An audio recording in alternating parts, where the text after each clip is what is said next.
I'm excited for this conversation because I consider you to be really intelligent.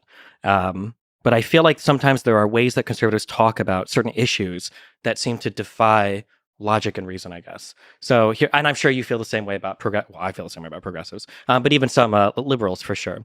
Uh, Before I ask this question, it's going to relate to education. We can agree, broadly speaking, that statistics are real and that not everybody could do everything. So, for a grounded example, my life was pretty bad. I got into streaming and I turned my life around, and that was really cool. But I can't expect everybody to do what I did, right?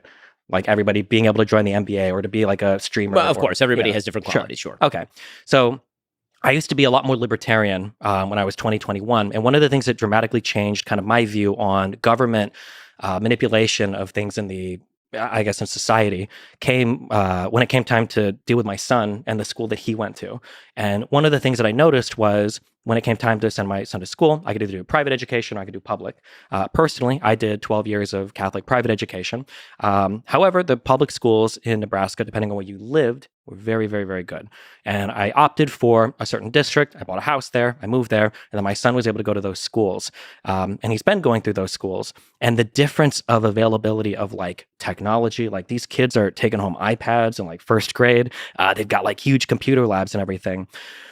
Do you think that there is some type of, I don't want to say injustice or unfairness, because I'm not even looking at it that way, just pragmatically, that there might be children that are in certain schools that if they just had better funding or more access to technologies or things available to them, that those kids would become more productive members of society, that with like a little bit of a help, they could actually achieve more and do better for all of society? So I think that on the list of priorities, when it comes to education, the availability of technology is actually fairly low on the list of priorities. Sure. The two things I've heard are food availability and I think air conditioning, I think are the two biggest ones that I hear, but sure. Well, I mean, the biggest thing in terms of education itself, not just the physical facilities that we're talking about, would actually be two-parent family households. Sure. Communities that have fathers in them is actually the number one decisive, according to Roland Fryer and many studies done on this particular topic. And the idea that money alone, that investment of resources is the top priority in schooling is belied by the fact that LAUSD, which is where I went to school when I was younger, they pour an enormous amount of money into LAUSD. We're talking about tens of thousands of dollars very often per student, and it does not result in better schooling outcomes. And so when you say, if we could give every kid an iPad, would you give every kid an iPad? The question is not, if I had a replicator machine from Star Trek, would I give everybody an enormous amount of stuff? Sure, I would. Every resource is finite, every resource is limited, and you have to prioritize what are the outcomes that you seek in terms of the means with which you are seeking them. And so, again, I think that the question is I quibble with the premise of the question, which is that, again, the chief injustice when it comes to education on the list of injustices is lack of availability to technology or that it's a funding problem. I just don't think that's the case. Sure. And I can half agree with you there, but I don't think any amount of changes in the schools will create two-parent households. Right, we can't bring a. I totally agree with you. So that's why I think that the fundamental educational problem is not, in fact, a schooling problem. I think that it preexists that. Sure, but then I feel like this is kind of the conservative merry-go-round where it's like, what can we do to help with schools? So two of the things that I've seen, I think, that are usually brought up in research is one is air conditioning, that children in hotter environments just don't learn as well.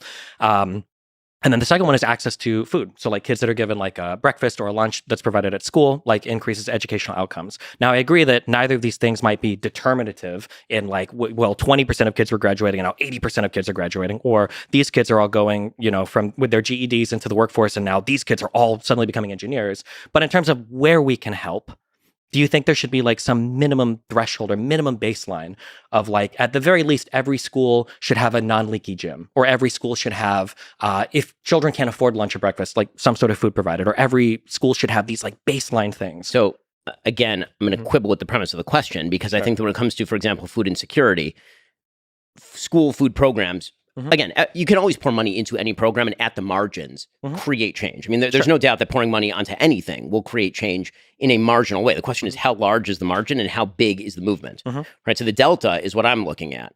And so I think that you're starting at a second order question, which is, what if we ignore what I would think are the big primary questions of education, namely family structure, value of education at home, how much you have parents who are capable or willing to help with homework. What are the incentive structures we can set up for a society that actually facilitate that? How local communities take ownership of their schools is a big one, right? All of these issues we're ignoring in favor of, say, air conditioning or lunch programs. And so in a vacuum, if you say air conditioning and lunch programs, sounds great in a vacuum. In terms of prioritization of values and cost structure, are those the things that I think are going to move the needle in a major way in terms of public policy?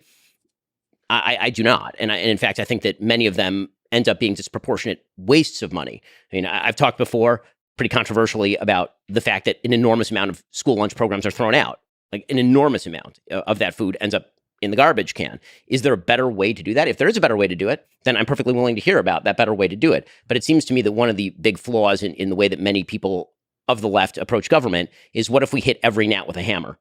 And my question is, what if the gnat isn't even the problem? What if there is a much bigger substructure problem that needs to be solved in order to, if you're shifting deck chairs on the Titanic, sure, you can make the Titanic slightly more balanced because the deck chairs are slightly better oriented. But the real question is the water that's gaping into the Titanic, right? Yeah, and I agree with you 100%.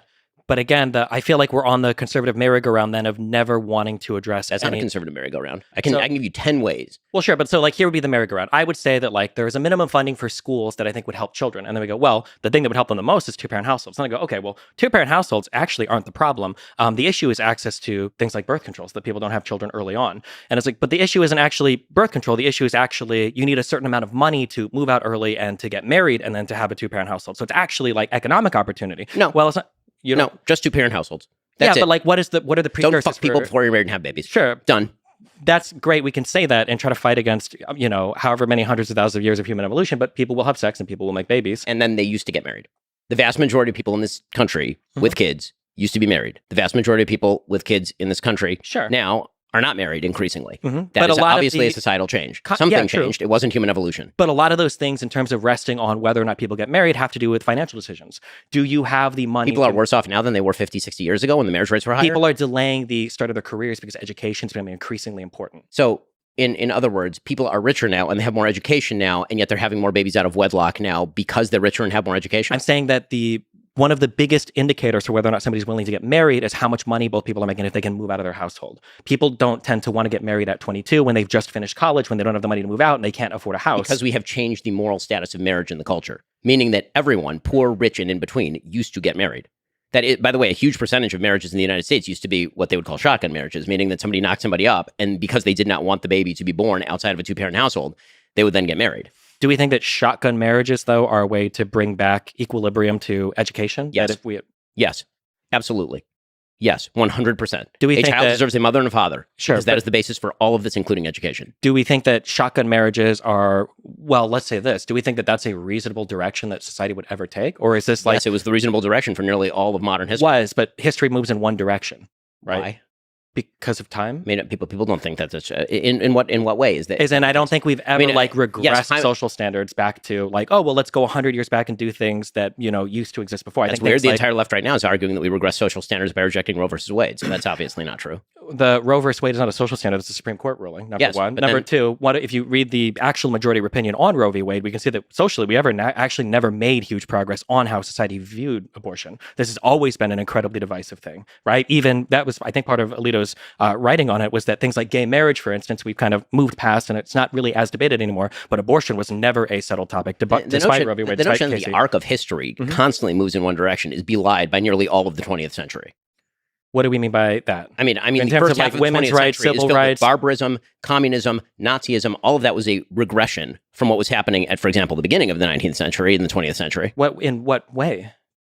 Nazism and communism weren't a regression from what was going on in 1905. These are, in terms of like communism being a regression, for instance, I'm not a communist, but like the industrialization of the Soviet Union happened under a communist society. The industrialization... the murder of tens of millions of people. Yeah, I consider that a regression. A moral regression, which is what we are talking about now, moral regression. And you're suggesting that moral regression, I wouldn't term a return to traditional values a moral regression, you would. But your suggestion is that history only moves in one direction. And I'm suggesting that history does not only move in one direction, it tends to move actually back and forth. Sure. I don't think that all of history moves in one direction. There are going to be wars. There are going to be times of peace. I think in general, we're more peaceful now than we have been in the past. But I think when we look at the way that people live their lives, I think that we tend to move in a certain direction socially. So when it comes to things like racism, or when it comes to things like slavery or women's rights, I think that there are two huge things that probably aren't changing in the US. And one is access to contraception, and one is women working jobs. I think that these two things are probably huge things that are moving us off of shotgun marriages or getting married very early on. And I don't see those. Do you think that those two things are going to change fundamentally? First of all, what the data tend to show is that actually more highly educated people, as you were saying, tend to get married more. So if the idea is that women getting an education somehow throws them off marriage, it's the opposite. Usually, those women are aren't not getting, educated. But those women aren't getting shotgun marriages. Those women aren't having children. Yeah, but when they're now 18, you're 17. shifting the topic. My topic was how to get more people married, and what I'm and then you suggested that higher levels of education are delaying marriage and making it less probable. And what I'm telling you, because this is what the data suggests, is that actually, as you raise up the educational ladder, people tend to be married more than they are lower down on the educational ladder. If you're a high school graduate, you're less likely to be married than if you're a postdoc. I agree with you, but that's because one of the biggest precursors to getting married is having like a level of economic stability. So as people get more educated, they obtain this economic stability, and then they're in a more comfortable position to explore more serious relationships. There's another confound there. I mean, the confound is that people in stable marriages tend to be the children of stable marriages. And there's only one way to break that cycle, which is to create a stable marriage. And that is something that is in everyone's hands. Again, this notion that it is somehow an unbreakable, unshatterable barrier to get married and have kids. I don't understand where this is coming from. Why is that such a challenge? I don't think it's unbreakable or unshatterable. The initial point was for school, if we can provide a minimum level of educational stuff for children, that'd probably be good. But when we retreat back to, well, it has to be the families that are fixed first, fixing families is a multivariate problem that has so many different... I am fine. Within my local community, we all vote. Again, I've suggested that there's a difference between local community and federal. I'm fine with my local community voting for school lunches or air conditioning or whatever it is that we all agreed to do, because the more local you get, the more homogeneity you get in terms of interest and the more interest you have in your neighbors. All of that's fine. I'm part of a very, very solid community. In our community, we give to each other. We have minimum standards of helping one another. All of that's wonderful. When it comes to the actual problem of education, what I object to in the political sphere, and this happens all the time, is everybody is arguing on top of the iceberg about how we can move the needle 0.5 percentage points, as opposed to the entire iceberg melting beneath them. And we just ignore that. And we pretend that that's just, sort of the natural consequence of things. The arc of history suggests that people are never going to get married again. Actually, what the arc of history suggests, realistically speaking, is that the people who are not getting married are not going to be having kids. And what it also suggests, the people who are married are going to be having kids. And so the demographic profile actually over time is rather going to shift toward people who are having lots and lots of kids. I'm married. I have 4 kids. Everyone in my community is married. It's like minimum buy-in in my community is 4 kids.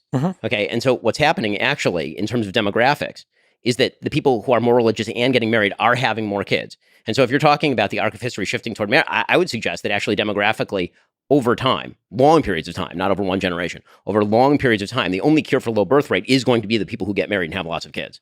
Yeah, I don't necessarily disagree with any of that, but I'm just saying that, again, I know you're upset when I bring up the term merry-go-round. I think that there are good conversations to be had about people getting married because stable families produce stable children that are less likely to commit crime, that are more likely to go to school, that are more likely to be productive members of society, et cetera, et cetera. I'm not going to disagree with you on any of that. All of that is true. It's just frustrating that sometimes when you bring up any problem, all of it will circle back to other things that makes it seem like we can't make any progress in any area without like fixing something. In what way? I mean, I literally just told you that on the local level, I'm fine for people voting for air conditioning. Yeah, but so for instance, on the local level, so for school funding is done, I think, generally per district. So what do you do when you have poor districts that can't afford air conditioner for their schools? I mean, the idea there would be that presumably if the society, meaning the state, and I generally don't mean the federal state, I mean like the state of California, for example, decides that everybody ought to have air conditioning, people will vote for air conditioning, and that's perfectly legal. And I don't think there's anything morally objectionable about that per se. Cool. I also don't think that that's going to heal anything remotely like the central problem. Sure, and I think that what tends to happen in terms of government is people love arguing about the problems that can be solved by opening a wallet, and nobody likes to solve a problem by, closing their sex life to one person, for example, or having kids within a stable religious community. Like the things that actually build society. I'm fine with arguing about each of these policies. And whether we apply them or not is a matter generally of pragmatism, not morality. It's a matter of incentive structures, not per se morality. Because incentive structures do have moral underpinnings. There's such a thing as, for example, if you're going to use a welfare program, you have to decide how effective it is, to what crowd it applies, where the cutoffs are. Does it disincentivize work? Does it not? All of these are pragmatic concerns. But on a moral level, the generalized objection that I have to people on the left side of the aisle is that they like to focus in these conversations. Very often it feels as though it's a conversation with people who are drunk searching under the lamp for their keys. The problems they want to look at are the problems that are solvable by government. And then all the problems they don't want to look at, which are the actual giant monsters lurking in the dark and not particularly solvable by government, are the ones they want to ignore and assume are just the natural state of things. And I don't think that's correct at all. And I 1,000,000,000% agree. But then obviously my criticism for the conservative side is the exact opposite, where there are parts where government could remedy some issues. For instance, children having sex with each other and producing other children out of wedlock. Like sometimes having after-school programs is nice to prevent that. Like I didn't have time for these things when I was in school. I was doing football practice. I was doing cross-country practice. I went in early for a band, I agree with you that sometimes people only focus on one end of the problem. I hate to be that guy, but as somebody that, have you ever watched The Wire? Sure. I'm not going to cite The Wire as a real life example, but like obviously there's only so much you can do in a school when the children coming in are so beyond destroyed because of the family life and everything prior to them even getting to school that day. So I agree. Government is not like the solution to broken families. That would never be the case. And it's actually not the solution to education, depending on the kind of solutions that you're talking about. Some solutions, yes. Some solutions, no. Yeah. So the only thing I'm looking at is, as I said earlier, just like these minimum threshold things where it's like, where can government make, because you mentioned marginal, which I think is a really good way to look at things. There's marginal cost and marginal utility to things where the first $1,000 per student you spend might give you a huge return, but the extra 20,000 after is just I think these are all pragmatic discussions. Sure, of course. Okay. Actually, this is what we used to hash out in legislatures before they turned into platforms for people grandstanding. But yes. Sure. Okay, yeah.